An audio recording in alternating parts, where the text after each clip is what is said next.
मेरा सवाल ये है कि प्लेस ऑफ वर्शिप एक्ट है और इतनी सॉलिड पॉलिटिकल पार्टियां हैं, फिर भी इस कानून का कहाँ कोई एग्जिस्टेंस ही नहीं रह गई है इंडिया में। हम तो स्टूडेंट हैं, हमारा फ्यूचर कहाँ है? ये सब होता रहेगा तो हम कब कुछ कर पाएंगे? हम कहाँ दिखेंगे? सही बात है, बहुत अच्छा, बहुत शानदार सवाल है आपका। तो शायद इसी बात का कि यूथ का क्या है आजकल कि सीजीआई चंद्रचूड़ साहब ने, जो फॉर्मर जज हैं, उन्होंने एक पंडोरा बॉक्स खोल दिया, ये बात कह के कि सर्वे करवा सकते हैं।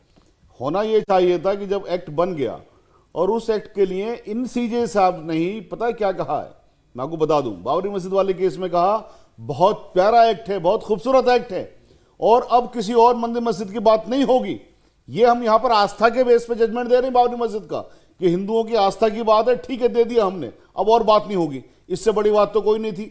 फिर इन्हीं को विन ओवर करके जो नफरत वाले लोग हैं, नफरत की जो पॉलिटिक्स करने वाले लोग हैं, आपने कहा ना स्ट्रॉन्ग पॉलिटिकल पार्टी है, वो स्ट्रॉन्ग पॉलिटिकल पार्टी ही तो नफरत की बात करती है। मैं यूथ से कहता हूं इस बात के लिए कि आप लोग आगे आइए। जब जब यूथ आगे आया अंग्रेजों को भगा दिया, जब जब यूथ आगे आया तो जितने भी जुल्म सितम है जिस भी पार्टी ने करे, जिसने भी करे, वो सब खत्म हो गए। आज भी यूथ आगे आ गया ना सड़कों पर, तो ये नफरत की पॉलिटिक्स खत्म हो जाएगी। फिर से उसी मोहब्बत की बात होगी, लकुम दीनुकुम वलिय दीन की बात होगी। महात्मा गांधी ने जो कहा था वो ये कहा था कि हिंदू और मुसलमान दोनों साथ रह सकते हैं। दोनों के मजहब में कुछ ऐसा नहीं है कि हम लोग साथ नहीं रह सकते, बिल्कुल हम साथ रह सकते हैं। इसी बात के ऊपर हमारे उलेमाओं ने 1.5 लाख शहादत दी थी एक दिन के अंदर कि हम लोग साथ रहेंगे, हिंदुस्तान को आजाद करवा के हिंदुस्तान में हिंदू मुसलमान सब साथ रहेंगे, और ये लोग इसको तोड़ने की बात करें। शाहिद भाई की बात में मैं मोदी जी का एक जुमला आपको बताता हूं। बच्चों, आप सब जानते हैं, आप सब स्टूडेंट्स हैं। 2014 के बाद जब हमारे प्रधानमंत्री मोदी जी आए, उन्होंने एक तारीखी भाषण दिया और तारीखी भाषण के 2 जुमले थे कि हिंदू मुसलमान मेरी 2 आंखें हैं, 2 आंखों का नूर हैं। लेकिन आज सवाल यह है कि वह 2 आंखों का नूर कहाँ चला गया? भागवत साहब भी कह रहे हैं, इंद्रेश जी साहब भी कह रहे हैं, हमारे उनसे ताल्लुक़ है। तो मुझे अफसोस ये है, आप सबके दरमियान करोड़ों लोगों तक ये अफसोस पहुंचा रहा हूं कि लोग ना भागवत जी की मानते, ना इंद्रेश जी की मानते, ना कानून की मानते, ना आइन की मानते। तो आप किसकी मानते? ये सारी अच्छी बातें तो ठीक है, हो गई। हयात साहब, आप जरा समझाइए, क्योंकि आपने ग्राउंड पर काम किया, एक आईपीएस ऑफिसर के तौर पर, कहीं एसपी रहे होंगे, कहीं और आला अधिकारी के तौर पर आपने काम किया होगा। ये बार बार ये इल्जाम लगता है मुसलमानों पर कि ये प्रदर्शन करते करते पथराव करने लगते हैं। ये इस बात की सच्चाई क्या है? जब सामने आपके प्रोटेस्ट करने वाली मॉब जो है वो मुस्लिम थी तो आपका तजुर्बा क्या था, और वो हिंदू कम्युनिटी थी तब आपका तजुर्बा क्या रहा?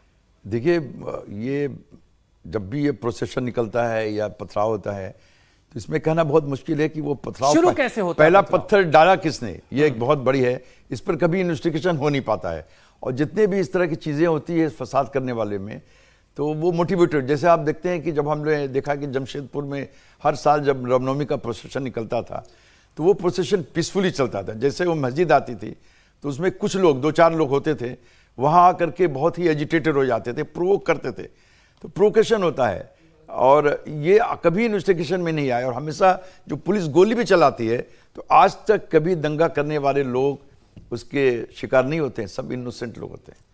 तो ये चलिए इसको और थोड़ा स्पेसिफिक करते हैं। संभल में जो हुआ, संभल में 5 नौजवानों की जानें गई हैं, कोई तो होगा इसका जिम्मेदार। कौन जिम्मेदार है इसका?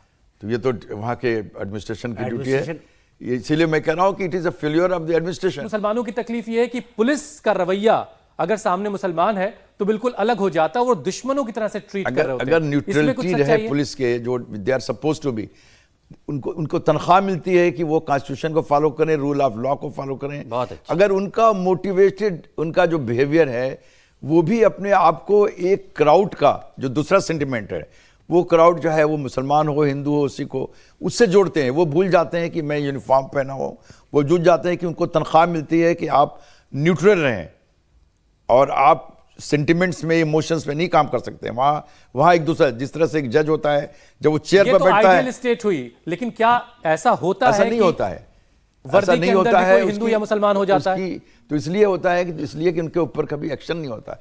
अगर कई ऐसे केसेस हैं जहाँ के लोकल एसपी को सस्पेंड किया जाए, वहाँ के पुलिस अफसर को डिसमिस करना चाहिए, क्योंकि आप इतना बड़ा फसाद आपके वजह से हो जाता है। और उससे क्या होता है कि दूसरे जो लोग हैं वो फ्रस्ट्रेटेड हो जाए। मान लीजिए कि माइनॉरिटी है, उसको लगता है कि जो पुलिस है, जिनका जो हमको साथ जस्टिस करेंगे, हमको प्रोटेक्ट करेंगे, उनका अगर ऐसा रवैया है, अगर पुलिस का रवैया मोटिवेटेड होता है तो उससे माहौल और ज़्यादा ख़राब होता है।